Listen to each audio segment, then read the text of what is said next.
Writing should be very contagious, where you're surprised by what you're capable of. Writing imaginatively is worthwhile work.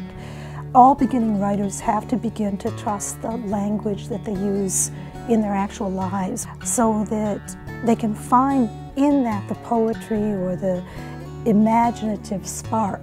Writing always creates new frontiers, and so college is a place where you want to be really eclectic, and meeting writers, talking with writers who are dedicated, continually immersing oneself.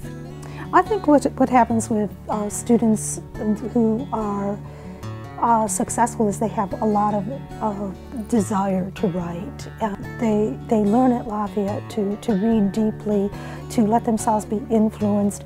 What seems over the long haul to keep writers writing isn't just talent, it's that they have found a way to make writing a habit, a part of their regular life. If it's not a habit, if it's not a part of one's regular life, then you're waiting for the inspiration rather than creating the inspiration.